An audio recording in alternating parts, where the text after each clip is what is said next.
We are on the record. This is the videotape deposition of Archbishop John Nienstedt, taken on April 2nd, 2014. Time now is approximately 9:05 a.m. Deposition is being taken in the matter of Doe 1 versus the Archdiocese of Minneapolis and St. Paul et al. In the state of Minnesota District Court, County of Ramsey, 2nd Judicial District. This is case number 62-CB-13-4075. Deposition is taking place in St. Paul, Minnesota. My name is Dean Hibben. I'm the videographer representing Affiliated Video. Will counsel please identify themselves for the record? For the plaintiff, Jeff Anderson. For the plaintiff, Mike Finnegan. For the plaintiff, Sarah Odegaard. For the plaintiff, Ellen Lindstrom. Dan Hawes for the Archdiocese of St. Paul and Minneapolis. Tom Weiser for the Archdiocese of St. Paul and Minneapolis. Thomas Braun on behalf of the Diocese of Winona. Joseph Kippers on behalf of the Archdiocese of St. Paul and Minneapolis. And would the court reporter please swear in the witness? Raise your right hand, please. Do swear the testimony you're about to give relative to the cause now under consideration shall be the whole truth and nothing but the truth, so help you God. I do. Archbishop, would you please state your full name for the record and spell your last? John Clayton Nienstedt, Jr., Nienstedt. You've given depositions before, so you understand the protocol here today, do you not? I think so. Okay. And it's correct to state that you were appointed and eventually installed as a coadjutor in the Archdiocese of St. Paul and Minneapolis in the year 2006? 2007. 2007. What would have been the date of the installation? It would have been June 29th, 2007. It wasn't an installation per se. It's just when you become a coadjutor, you're just received. And then you were appointed to be the Archbishop as of what date? May 2nd, 2008.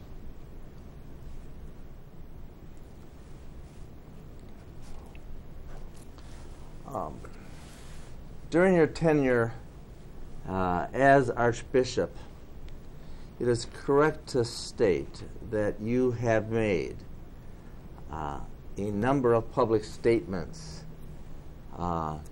concerning the fact that the representation that there are no offending priests in ministry. Have you not? I have done that, yes. When did you first begin doing that as Archbishop? I don't recall. How many times would you estimate you have represented to the public and to the people that there are no offending priests in ministry in the Archdiocese of St. Paul and Minneapolis? I can't recall exactly, but I don't think that they have been many. You have made such representations to the media, have you not? I don't believe so. You've made representations to the parishioners, have you not, through bulletins and otherwise? Oh, yes, I have. You have included such representations in materials demonstrated or prepared by the Archdiocese and distributed to parishioners and the public concerning priests in ministries who are safe? The priests are safe, or yes. the environments are safe? The environment's safe. Yeah. Do you continue to claim that the environment in the Archdiocese of St. Paul and Minneapolis is safe for the children? I do.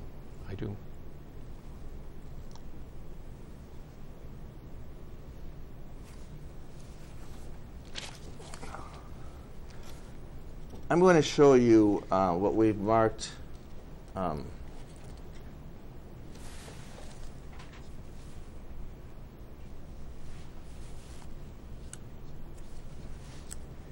At any time since your installation, have you received any information from any source that causes you to want to change any of the statements you have made about the safety of children in this archdiocese? Well, just in the last month, I did discover that there was a priest who had offended, who retired, but continued periodically to celebrate Mass on weekends. And I was not aware of his presence, and I was not aware that he was publicly in ministry. And as soon as I realized it, I had his faculties removed. And who is that? I believe it's Father Levan. And any other time, other than in the last month, that causes you to believe that the statements that you had made earlier about the safety of the children and the absence of offenders in the Archdiocese ministry to be corrected? Could you restate the question, please? Have you received any other information that tells you that the statements you made about the safety of the children in the Archdiocese were not true? No. That's it? Levan? Levan, yes. And that was last month. How did you get that information? It was in the process of doing our file review. Okay. Who was doing that review? Kinsale. Spell that. Kinsale.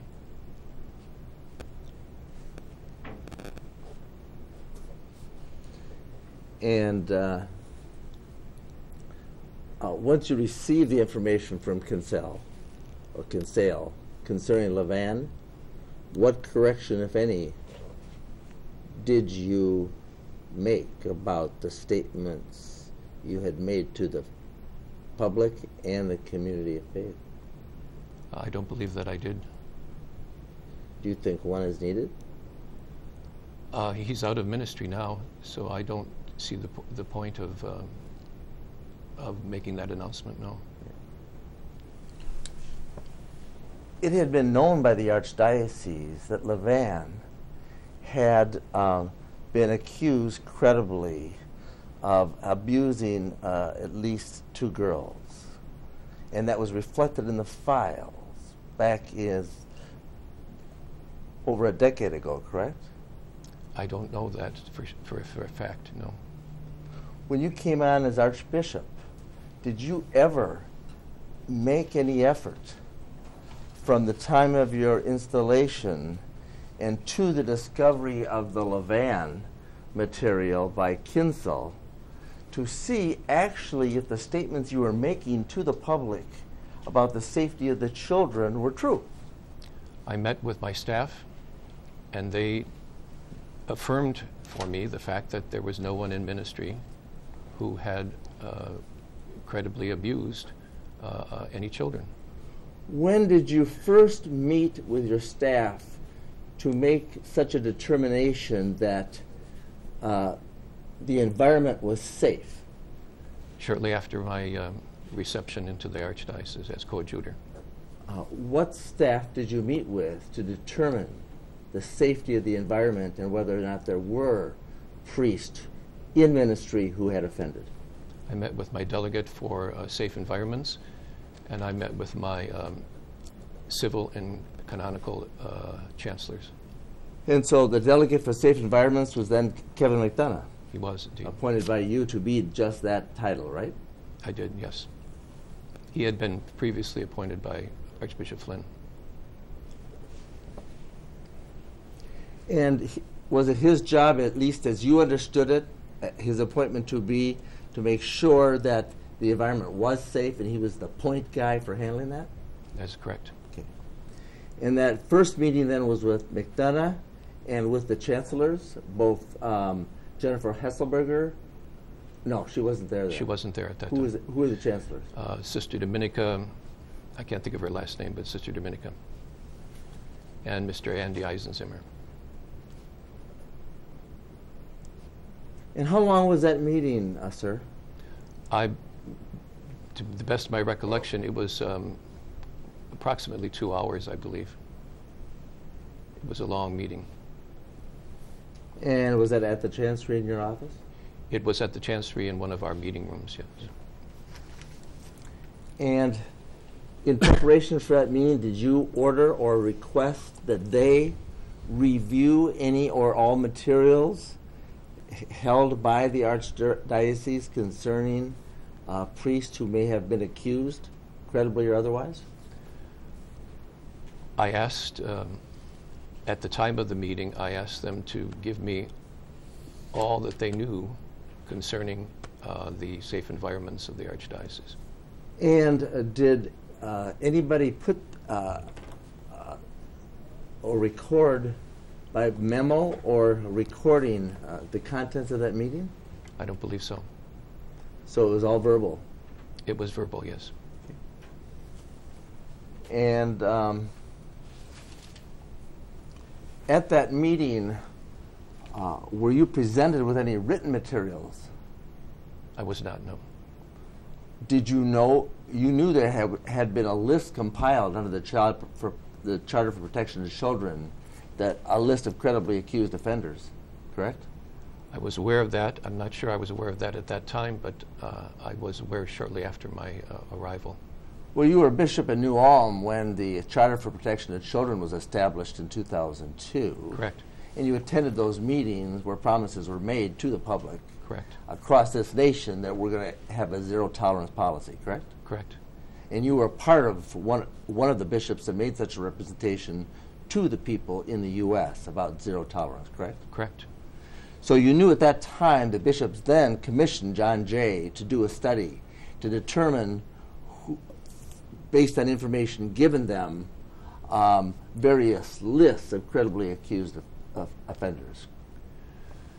I don't recall exactly when that list was asked for. My recollection was it was in 2004, but I'm not sure about that. It sounds correct. In any case, you knew in 2004 or thereabouts that the bishops had compiled lists of offenders, credibly accused. I did, yes. Did you ask that such a list for the Archdiocese of St. Paul in Minneapolis be presented to you at this first meeting concerning safe environment in this Archdiocese? I did not. Why not? It didn't occur to me. So, tell me then, who conducted the meeting? Father McDonough conducted the meeting. And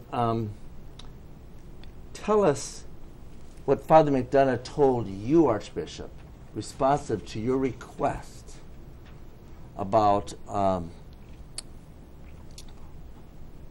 the safe or lack of safe environment in the Archdiocese of St. Paul, Minneapolis, and what priests had been accused and what priests were or were not in ministry.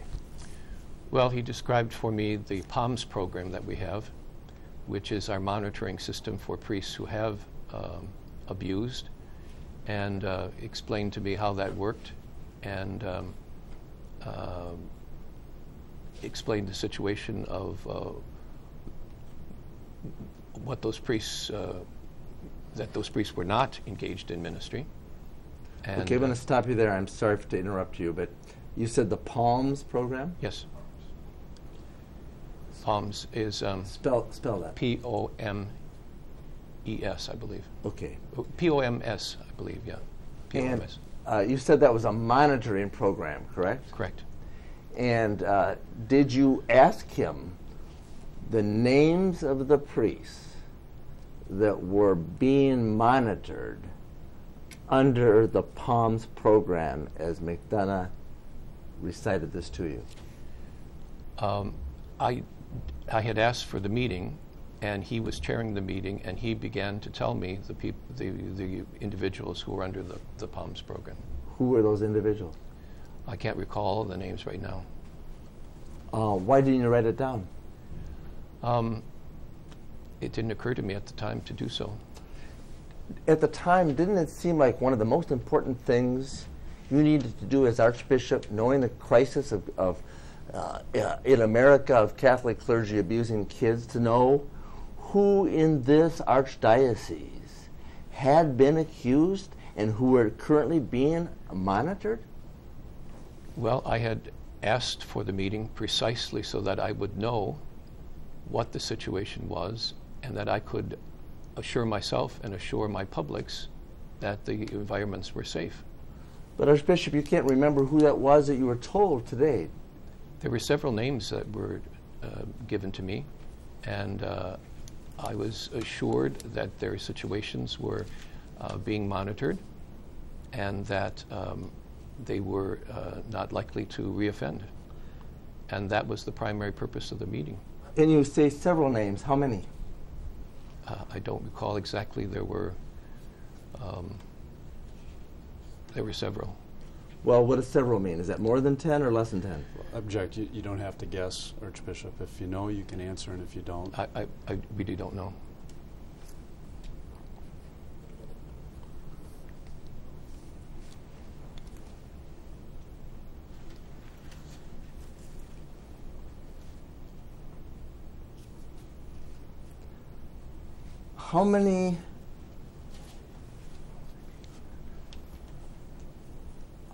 How were you told these priests were being monitored? I don't understand the question. What were you told about how these priests who had been accused were actually being monitored so that they would not offend or reoffend? Well, I was told that we have a promoter of these safe environments who meets regularly with the individuals. I was told that they were undergoing regular therapy, that they were in spiritual direction, and that they had to sign a contract to the effect of how they would be monitored. Who was the promoter of safe environment? Right now it's John Selvig. Who was it then? I can't recall the name. When you say then, you're referring to the time of the meeting? Yes? I can't recall his name. And when you say that they were to sign an agreement, would that be an agreement not to reoffend? It was a signed statement indicating what we expected of them. I don't believe that it said in those categories, although it was understood, that they weren't to offend again. And did you have any personal knowledge or experience with offenders, clergy or non-clergy, who are accused and who have offended, that there is a high recidivism rate, and when they do reoffend, they often lie and deny about it, so that you can't rely upon them? Were you aware of that? I believe I was, yes. Well, then what made you think then, if you did, that simply monitoring them and asking if they're reoffending would work? I asked Father McDonough at that meeting to tell me what we were doing in terms of making sure that these men were being monitored and that they had a program that we were holding them to.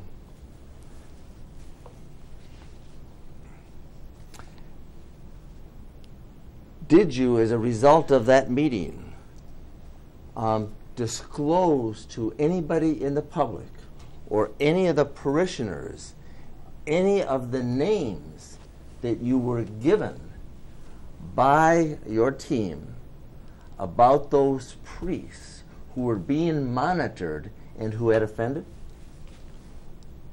I did not personally know. Did anybody under your direction, working with and under or for you in the Archdiocese? I believe I was told that Father McDonough carried out those disclosures. What disclosures did he make? He did not,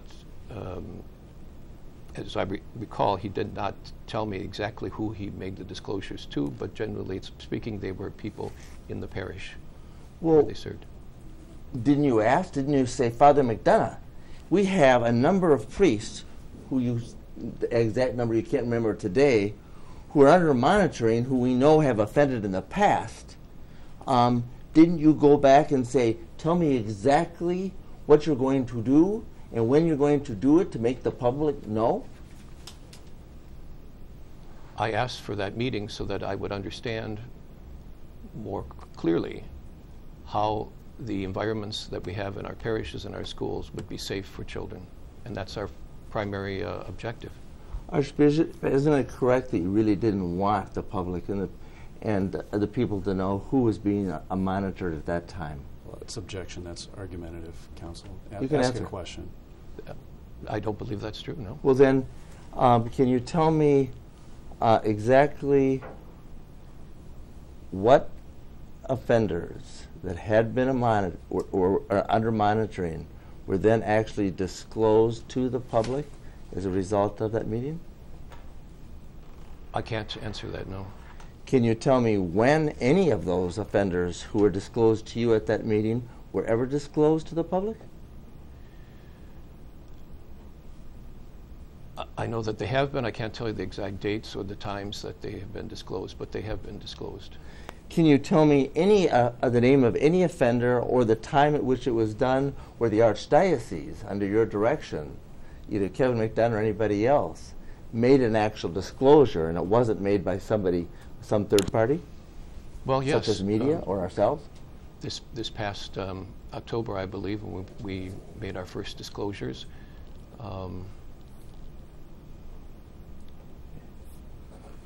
So is it correct to say then that from your first meeting, staff meeting shortly after your installation that you described, between that and October 13th of this last year, October of this last year, you can't identify today any disclosures made of any of these accused offenders who were being monitored to the public? Well, Objection, that misstates testimony. In that meeting that I had, Father McDonough told me how we approach the situation and what kind of disclosures he made. He didn't tell me exactly which disclosures and what day the disclosures were made on a particular individual.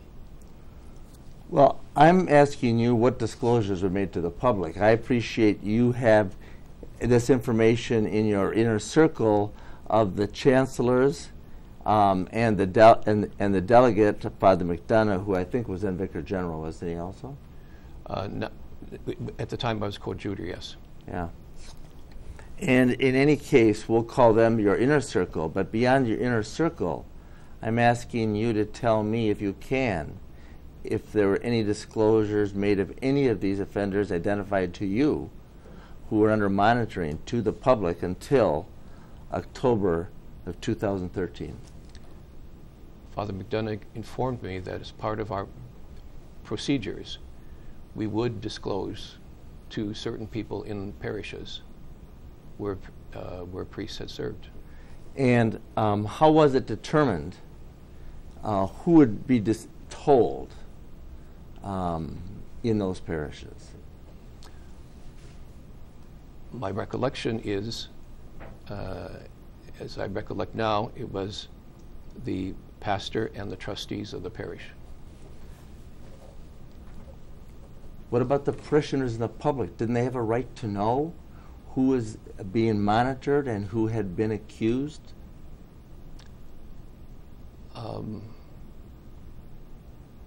I find it difficult to answer that question.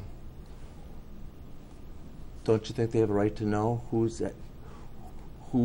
has abused children and who is being monitored, in addition to the pastor and the trustees, so they can protect their kids and know who might pose a risk of harm to their children?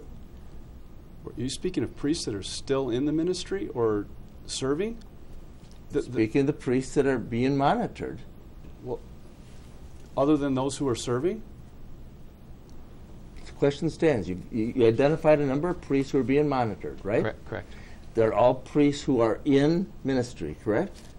No, they were out of ministry. They're out of ministry. They're still priests. Correct. They were still active as priests. No, they wouldn't be if they were out of ministry. They wouldn't be active as priests. And so they were in various capacities in the community, right? But not in ministry. Is that what you're saying?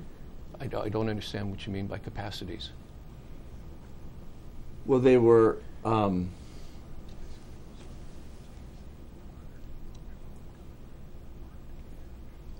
Are you saying then, Archbishop, that the monitoring program only covered priests that were not in parishes? No, I'm not saying that. Okay.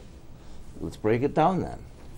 How many of those priests that you were told were under monitoring were actually in parishes then? Well, you have to understand that the monitoring system, the PALMS program, included priests who had abused children and priests who had other behavioral difficulties. For example, if they had been arrested for a DWA, drunk while driving while drunk, or other kinds of abnormal, I would say, behaviors. So that was all put together. So it wasn't just those who had abused children. How many then that were accused of having abused children were disclosed to you that were under monitoring? I don't recall that number. And how many of that number were still in ministry? My recollection is that only the one that I cited before was in ministry, and he was retired. The others were out of ministry. And is that Ken Levan? Yes.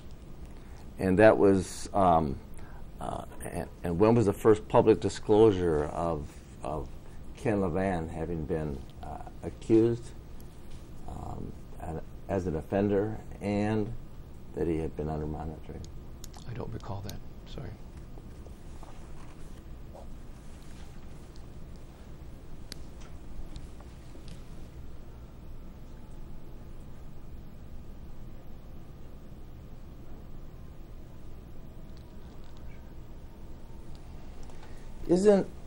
Isn't it reasonable, Archbishop, that if you, as the Archbishop and your team, saw fit to put them under monitoring, as you've described in this program, isn't it reasonable that the public and the parishioners in the community of faith be advised that there is a reason to put a priest under monitoring and that you have this program so they can know there is an issue? Objection calls for a legal conclusion. Go ahead if you can answer. Could you rephrase the question for me, please? Why didn't you tell the people that you had a number of priests under monitoring? I believe that we felt that we could monitor the situation without making a total disclosure to the people. You still feel that way? No, I do not. What made you realize that that was a bad decision? Well, objection, that's argumentative. What made you realize it was a bad choice? Same objection, argumentative. I think over my tenure as being Archbishop, I have had new insights into how we should proceed with these situations. And so when did you realize that? I can't give you an exact date, but it's been probably over the last 2 years. I've come to appreciate that. So in the last 2 years, once having realized it, what did you do about it to correct it? Well, in terms of public disclosure, we made sure that if there was an incident that happened, that the trustees of the parish would be informed of that. And then, of course, last October we made a full disclosure.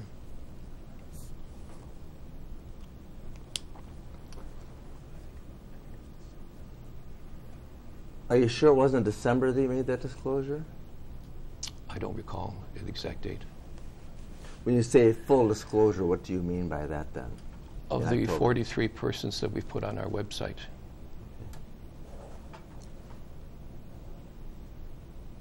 Archbishop, you have resisted very vigorously through your council and publicly the dissemination of the list of accused offenders, incredibly accused offenders, have you not? Objection. It's again a legal conclusion. You can answer to the extent you know, Archbishop. That is to the public. Could you repeat the question? I'm sorry. You have continuously, until ordered by the court, resisted making a public disclosure of the names of the credibly accused offenders on the list compiled by the Archdiocese, have you not? Objection. That misstates the facts and the evidence. My understanding is that we voluntarily disclosed those names, the first names on the John J. list. We voluntarily went to the court asking them to unseal those names because there had been such a notoriety, I would say, about that list of John J. And as we discovered, and as we've made public since then, that there were names on that John J. list that should not have been there, who had not abused children.